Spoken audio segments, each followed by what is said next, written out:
Hoy es miércoles y en Mesa Central hablaremos del aeropuerto a consulta. Nos acompaña a Abraham González Atzayael Torres y a mí, Juan Pablo Murillo, quien es vecino de Tepetlaoxto, que es el municipio que se ha dicho es el más castigado por el aeropuerto, por la obra del Aeropuerto Internacional de México en Texcoco. Bienvenido. Hola, Susana. Gracias por acompañarnos. Gracias, mis compañeros.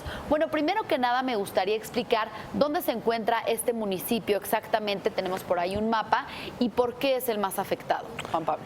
Bueno, en principio es el más afectado porque está muy cerca del polígono del proyecto del nuevo aeropuerto.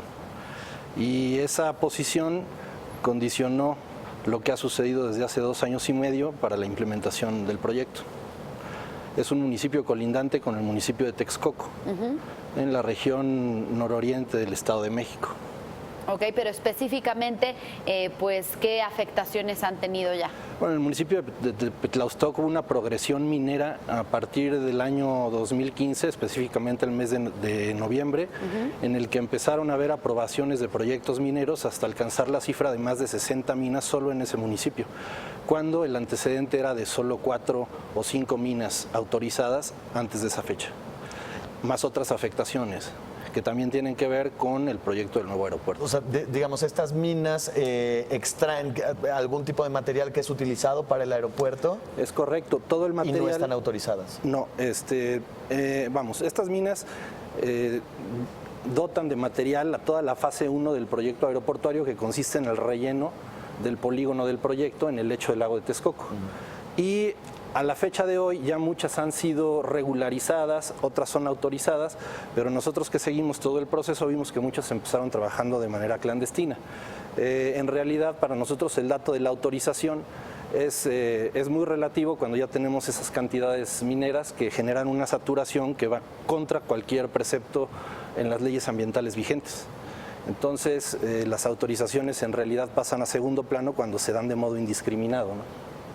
Correcto. Ahora, ¿cómo es que tú te involucras en este proceso? ¿A razón de qué surge el interés por hacer esta defensa? En realidad nuestro municipio ya tenía una historia de proyectos que atentaban contra el territorio y el medio ambiente mucho antes del anuncio del proyecto del nuevo aeropuerto.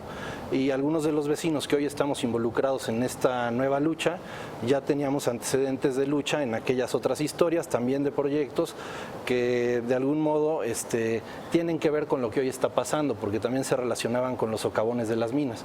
Y nuestro interés es estrictamente civil, no militamos en algún partido político en específico, conocemos bien nuestro municipio, lo apreciamos mucho y nos preocupa de verdad el ritmo sostenido de proyectos que no tienen una racionalidad ambiental sobre él y ahorita agravadísimo por la situación. Claro, una sobreexplotación. Dices que en un inicio eran 5 minas las que habían, que me imagino que se dedicaban para muchos proyectos, no nada más para este, y a raíz del aeropuerto crecen a 60. Sí, eso es correcto, pero habría que precisar que las minas que existían abastecían a nivel local. No eran proyectos que abastecieran, digamos, a radios de distancia muy amplios. Sin embargo, a raíz del anuncio del proyecto, la progresión minera, y nosotros le damos puntual seguimiento tanto a las autorizaciones federales como a las estatales, porque son de 2 tipos las autorizaciones, dependiendo del uso de suelo en el que se encuentra el proyecto que pretenden autorizar. Entonces, hicimos ese seguimiento y rastreamos alrededor de 27 cambios de uso de suelo forestal, nada más en Tepetlaoxto, otras 26 o 27 aprobaciones de carácter estatal, con lo cual ya estamos por encima de las 50, a las que hay que sumar proyectos que siguen operando en la clandestinidad. Hay que recordar que la Ley General de Desarrollo Forestal Sustentable, que estuvo vigente durante todo este proceso, indica que el cambio de uso de suelo forestal solo se puede hacer por excepción. Entonces, ¿dónde queda el concepto de excepción cuando tú ya tienes 24 proyectos aprobados en las mismas unidades de gestión ambiental? Es decir, es una nula observancia de la ley. ¿Qué tipo de materiales son, perdón? Tezontle, basalto principalmente, también algo de tepetate. Para el basalto se necesita el uso de explosivos para extraerlo, para el tezontle no. tienen, digamos, en ese sentido sus propias características de afectaciones, pero en común comparten lo que en la ley también se especifica como área de influencia. Cada proyecto tiene un área de influencia de afectaciones de aproximadamente 2 kilómetros a la redonda de un socavón aprobado. Y eso es algo que no se ha dicho. Entonces, si nosotros sumamos áreas de influencia de cada uno de esos más de 60 proyectos aprobados, tenemos una enorme área afectada con impactos ambientales permanentes y en muchos casos ya irreversibles, ¿no? Correcto. Esto en torno a los daños ambientales, pero bueno, también sabemos que es un municipio en el que la pobreza pues aumentó entre el año 2010 y 2015 de 46 a 56%. Este tipo de proyectos no traen una derrama económica importante, no generan empleos para pues mejorar el desarrollo del municipio. Nosotros consideramos que sería muy bueno que hubiera oportunidades de desarrollo para revertir en algo esas cifras que bien citas. Sin embargo, no pensamos que el camino sea violando la ley desde un inicio del proceso. No, claro. Es decir, no podemos pensar que el progreso va a venir por medio de proyectos que se desentienden por completo de las leyes vigentes, y no solo de una, sino de todas las que tienen que ver con la implementación de esas minas. Y también con la implementación del nuevo aeropuerto, porque recordemos que desde un principio no hubo una consulta debida para las poblaciones aledañas y tampoco se caracterizó de manera seria el impacto ambiental en la manifestación de impacto ambiental del proyecto del nuevo aeropuerto. O sea, estamos hablando aquí, y si me permiten, esta es la idea central, me parece a mí, de cuál va a ser la relación entre gobernantes y gobernados cuando los gobiernos hablen de proyectos de infraestructura prioritarios. Si va a ser esta, es una relación por completo fuera de la ley, y eso no es una buena noticia para nadie, para ningún lugar, no solo para nuestro municipio. Y nosotros pensamos que no es un buen parámetro de acción del gobierno desentenderse de las leyes vigentes cuando son leyes racionales y son leyes sensatas en muchos de sus pasajes. Entonces, sí es cierto que hay un rezago económico grave, pero que no es la manera de abordarlo promoviendo el progreso sin apego a las leyes. Y hasta el momento no han visto ningún tipo de desarrollo relacionado con este proyecto. No es un secreto que los proyectos de alto impacto ambiental en realidad generan quizá una especie de burbuja de empleo temporal, y luego dejan a los que alcanzaron a participar como empleados en esos proyectos en la misma situación en la que estaban y con el lastre de gravísimos impactos ambientales en el lugar en el que viven. Entonces, en términos estrictos, digamos, de un trato, no parece un trato justo.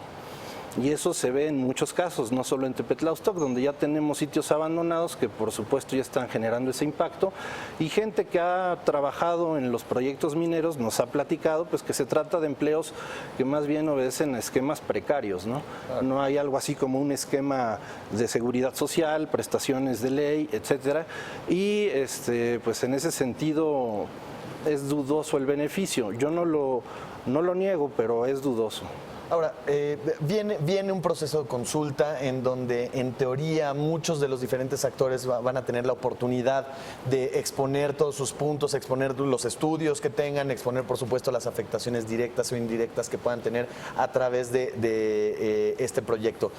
¿Cuál va a ser su participación? ¿Ustedes ya tienen, o hasta este momento, qué tipo de acercamiento han tenido con la administración que va a entrar o con la administración actual? Digamos, ¿cuál es el proceso legal que ustedes están buscando para tratar de tener alguna influencia o alguna reparación del daño que tú estás mencionando? No ha habido un acercamiento sistemático con el nuevo gobierno o con el gobierno que va a entrar a gobernar. Sí ha habido intentos de acercamiento por parte de compañeros de otras comunidades. Y bueno, en principio no podemos, reprobar el ánimo de consultar por fin en el proyecto de infraestructura más importante del país a los que habitan esos territorios. Sin embargo, no dejamos de ver que las condiciones en que se convoca esa consulta generan dudas en todas las partes, independientemente de cuál sea el resultado de la consulta, por el poco tiempo que hay para llevarla a cabo, por la dificultad para hacer llegar la información pertinente al público que tiene que opinar, y pues en algún alguna medida también porque no conocemos los términos precisos en los que se va a llevar a cabo la consulta. Entonces, sí hay un ánimo de apertura, me consta, entre muchos de los pueblos que estamos afectados para entrar en ese proceso, porque sobre todo confiamos en la calidad de los argumentos que tenemos para estar inconformes con la continuidad de ese proyecto.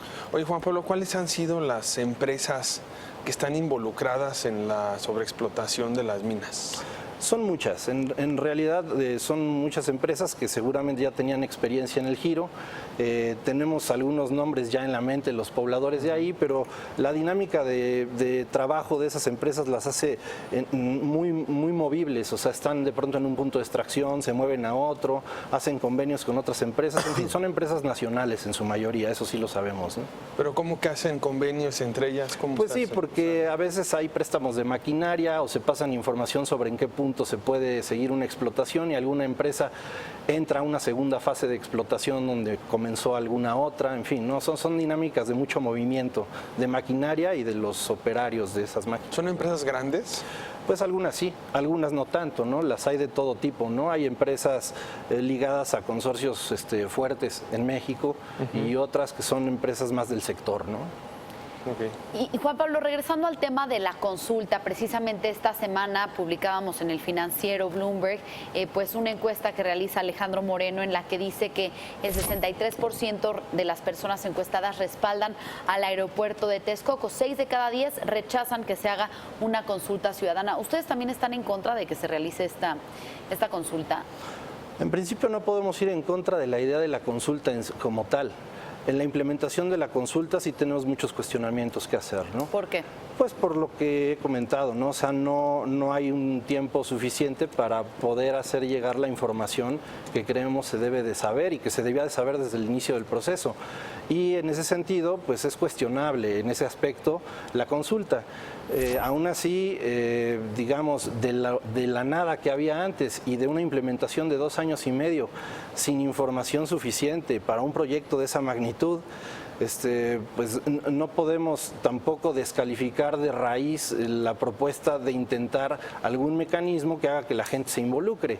Sin embargo, sí vemos que es una situación problemática para nosotros tratar de hacer llegar lo que tenemos más que conocido en nuestros territorios durante estos 2 años y medio y que justificaría sin lugar a dudas la cancelación de ese proyecto, porque si eso se va a replicar en cualquier proyecto, como repito, de infraestructura prioritaria para cualquier gobierno, es una cuestión completamente ilegal. Pero en esta implementación, entonces, ¿ustedes podrían interponer algún recurso legal para que no se llevara a cabo, para que se extendiera el tiempo y la gente contara con más información para tomar una decisión? Sería muy interesante plantear algunas alternativas. Incluso hemos pensado en que con el tipo de información con la que contamos podría haberse convocado a un debate público y frontal con las dos partes para que entonces se definiera el asunto y se dirimiera a partir de un debate con esas características. Y tal vez hay otras alternativas que yo no te puedo ahorita definir de manera puntual, pero sin duda que hace falta información para que la gente sepa qué es lo que está pasando en realidad. Además, no sé cuál sea su percepción, pero creo que estamos entrando como medio en un periodo de pausa, en donde pues ya no tenemos, de pausa en cuanto a lo que se dice del nuevo aeropuerto, no así de las operaciones y de la construcción del propio aeropuerto. La construcción, como ya lo hemos dicho varias veces en esta mesa, se mantiene y sigue, y va a seguir operando hasta que se haga la consulta, va a seguir operando hasta que entre el nuevo gobierno y después de eso hasta que se pueda tomar una decisión sobre el nuevo aeropuerto, ¿no? Ayer incluso la Secretaría de Turismo decía pues que salía sobrando la consulta sobre el nuevo aeropuerto, dice que debe continuar, pero creo que no hemos escuchado suficientes voces, al menos no sé, tengo la impresión de que más allá de lo que podemos estar diciendo los medios, de parte de la administración, de parte de quienes están en el proyecto, que no ha habido no ha habido posicionamientos porque dicen, bueno, pues estamos ya en la operación, ¿no? No, claro. Yo creo que sí han puesto sobre la mesa los argumentos, tanto la parte, por ejemplo, platicábamos aquí con gente del grupo aeroportuario de la Ciudad de México que nos decían los avances, los pros de esta obra, y también hemos hablado con gente especializada en aeronáutica también que nos habla de esos temas. Yo creo que sí se ha puesto sobre la mesa y también por eso vemos pues un cambio en la tendencia en esta encuesta hasta del Financiero, ¿no? Que gente ya ha cambiado de opinión en torno a que creen que sí es la mejor opción. Me refiero no en cuanto a lo que se dice, sino en cuanto a los actos. Digamos, el status quo se mantiene, pues. No ha habido una modificación en el estatus de la obra. El estatus es vamos para adelante y en realidad, pues, por mucho que se pueda hablar, que se pueda decir, no estamos viendo ningún cambio, algo fáctico. Exacto, digamos, ¿qué ¿no? sería lo ideal que tendría que pasar ahorita? Que ya, como bien apunta Juan Pablo, se diera un diálogo frontal entre las partes, porque hasta el momento realmente nosotros, los medios de comunicación, hemos sido las mesas donde se han puesto los argumentos. Entonces, no ha habido, yo coincido en que sí falta seriedad en la discusión del asunto, que ya lo tomen como algo más serio y que, bueno, que dejen de estarlo politizando y calentando, ¿no? Yo creo que ustedes han apuntado un aspecto que es muy relevante para ir entendiendo el asunto, y es distinguir dos planos. Uno es el plano de lo que está sucediendo en el territorio y otro es el plano de lo que sucede en el debate como tal. Lo que sigue sucediendo en el territorio es la devastación que bien comentas, y eso nos preocupa mucho, porque con las evidencias de los estragos que ya tenemos, que las tenemos perfectamente detalladas, no estamos haciendo aquí propaganda, las tenemos caracterizadas, a diferencia de la falta de caracterización en la manifestación de impacto ambiental. Ya con esos estragos se tendrían que echar a andar moratorias y principios de precaución para que eso se detuviera mientras no se decide el asunto. Eso en cuanto a lo que tiene que ver con el territorio, pero en cuanto a lo que tiene que ver con el debate, me permito citar en una mesa reciente de estas que comentas, estaban presentes el subdirector de Medio Ambiente del Grupo Aeroportuario, Alejandro Virches, y estaba el consultor que elaboró la manifestación de impacto ambiental, el ingeniero, disculpen que no recuerde, Juan Antonio Ortiz, me parece que es su nombre. Y dijeron dos ideas que son para nosotros muy representativas de lo que nos permitiría entender el asunto. Uno de ellos dice que tienen 30 años de respaldo para haber decidido hacer el proyecto del nuevo aeropuerto en ese sitio. 30 años de respaldo de estudios científicos que los llevaron a tomar esa decisión. Mientras que el consultor añade en la misma mesa, en el mismo lugar, no fue en entrevistas separadas, que ellos tuvieron que modificar sobre la marcha el método de cimentación de la obra, porque estaban haciendo pruebas para ver qué era lo más conveniente, y como tuvieron que modificar sobre la marcha, se tuvieron de pronto que abrir toda esa cantidad de minas. ¿Cómo checa una idea con la otra? Cuestionamos. ¿Cómo pueden decir que tienen 30 años de respaldo de estudios científicos para elegir ese sitio y al mismo tiempo cambiar sobre la marcha un método de cimentación? Cuando nosotros sí conocemos estudios que existen de muchos años antes al anuncio de este nuevo proyecto, elaborados por el doctor Ortiz Olorio de Chapingo, por ejemplo, que tienen perfectamente tipificado el tipo de material que hay ahí, que ni siquiera es un suelo, ellos le llaman un hidrogel por las condiciones lacustres de ese material, y que eso no les haya permitido caracterizar en la manifestación de impacto ambiental las más de 150 minas que hoy tenemos en toda la región. Juan Pablo, nada más para que vean el nivel de no seriedad que hay en la información que manejan en este lapso de mesas de debate. Nada más. Juan Pablo, ¿qué tipo de impactos han sufrido ustedes? O sea, ¿cómo se hace evidente o cómo se han manifestado esos impactos ambientales? Es decir, ¿qué es lo que está pasando en el piso el día a día, del municipio? En el día a día, ¿cuáles son los cambios más visibles que ustedes pueden notar? Es un municipio que está configurado, el nuestro tengo que decirlo, de un modo híbrido. Tiene por una parte una zona donde se concentran los poblados, la cabecera municipal y algunos otros pueblos, y sí tiene una extensión territorial, digamos, relativamente despoblada, que es en donde también se concentraron muchas minas, aunque también cercanas a uno de esos núcleos de población, sobre todo San Pedro Chaucingo. Entonces lo que se ve en el territorio es deforestación masiva, o sea, de zonas que fueron reforestadas porque fueron objeto de programas de reforestación desde finales de los años 60 y que ahorita están siendo derribadas. El día de hoy sigue la afectación del punto que más hemos logrado hacer visible a nivel mediático, y sigue la devastación, es el Cerro El Colorado, cerca de la localidad que les comento, y que al día de hoy están abriendo caminos ilegales en zonas de uso de suelo forestal, tumbando reforestaciones de pino y de eucalipto, y de otras especies, ¿no? Porque es una falsedad que el eucalipto no deja que crezca nada a su alrededor, ese es otro debate, pero tiene que ver con esto. Estamos viendo deforestación, estamos viendo la proliferación natural de partículas suspendidas que son incluso sensibles al tacto cuando uno se acerca a esos sitios, sopla un poco el viento y empieza una lluvia, un bombardeo de partículas en el rostro de cualquiera que esté ahí, y por supuesto las afectaciones que tienen que ver con la infiltración y la recarga acuífera que se asocia a la deforestación, cuando la gente que está a cargo de los pozos en las comunidades nos dicen que ya están bajando los niveles del agua. Entonces son afectaciones, estoy mencionando las más generales, ¿no? Claro. Hay otras colaterales, digamos, que tiene que ver con el tráfico de tantos camiones con material en la zona, etcétera. Pero son impactos que están estudiados en la calidad del aire, en la infiltración del agua y en la preservación del suelo, que ahí tuvo una historia de recuperación mediante esos programas que les comento y que ahorita no está siendo considerada ni fue considerada en la manifestación de impacto ambiental. Bien, vamos a hacer una pausa y continuamos analizando este tema con Juan Pablo Murillo, vecino de Tepetla, Oxtoc. Regresamos.